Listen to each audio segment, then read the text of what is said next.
এর আগে পড়াশোনার পাশাপাশি শিক্ষার্থীদের নৈতিক শিক্ষা দেওয়ার আহ্বান জানিয়েছেন প্রধানমন্ত্রী তারেক রহমান। রাজধানীর চীন মৈত্রী আন্তর্জাতিক সম্মেলন কেন্দ্রে জাতীয় প্রাথমিক শিক্ষা পদক 2026 অনুষ্ঠানে এই আহ্বান জানান তিনি। বলেন, শিশুরাই আগামীর দেশ গড়ার কারিগর, তাই তাদের দক্ষ করে গড়ে তুলতে প্রাথমিক শিক্ষকদের বিশেষ প্রশিক্ষণ দেবে সরকার। এ বিষয়ে আরও জানাচ্ছেন শামীম চৌধুরী।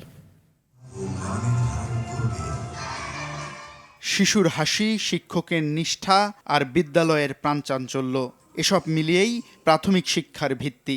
সেই ভিত্তিকে আরও সমৃদ্ধ করতে 1985 সাল থেকেই জাতীয় প্রাথমিক শিক্ষা পদক প্রদান করে আসছে সরকার। ছাত্রী সিলভার জুবিলি মডেল। রাজধানীর চীন মৈত্রী আন্তর্জাতিক সম্মেলন কেন্দ্রে এবারের পদক তুলে দেন প্রধানমন্ত্রী তারেক রহমান।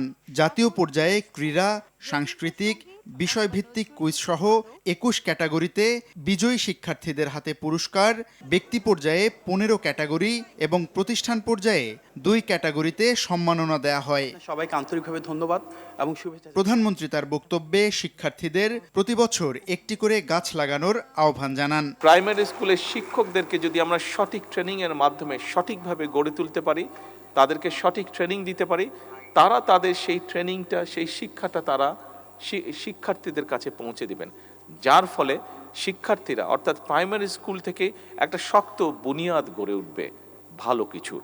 এবং সেই জন্যই আমরা চাইছি সেখানে লার্নিং উইথ হ্যাপিনেস এই বিষয়টিকে ওখানে ইনক্লুড করার জন্য। প্রাথমিক পর্যায়ে শিক্ষার্থীদের স্কুল ড্রেস দেওয়ার কথাও জানান সরকার প্রধান। যদি একটি মানবিক বাংলাদেশ আমাদেরকে গড়ে তুলতে হয়, তাহলে অবশ্যই আমাদের এই যে ছোট কোমলমতি শিশুগুলো আছে, তাদেরকে আমাদের মানবিক মানুষ হিসাবে গড়ে তুলতে হবে। আমরা যদি মানবিক মানুষ হিসাবে তাদেরকে গড়ে তুলতে পারি, তাহলেই আমরা মানবিক বাংলাদেশ গড়ার ক্ষেত্রটি রচনা করতে পারবো। এ সময় প্রাথমিক বিদ্যালয়ের ক্ষুদে শিক্ষার্থীদের মনোজ্ঞ সাংস্কৃতিক অনুষ্ঠান উপভোগ করেন প্রধানমন্ত্রী। এর আগে চীন মৈত্রী আন্তর্জাতিক সম্মেলন কেন্দ্র প্রাঙ্গণে একটি নিমগাছের চারা রোপণের মাধ্যমে দেশব্যাপী 65,000 প্রাথমিক বিদ্যালয়ে 2 লাখ বৃক্ষরোপণ কর্মসূচির উদ্বোধন করেন তারেক রহমান।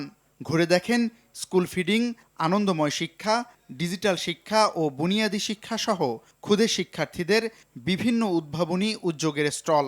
এ সময় ক্ষুদে শিক্ষার্থীদের উৎসাহ প্রদান করেন প্রধানমন্ত্রী তারেক রহমান। শামীম চৌধুরী, RTV, ঢাকা।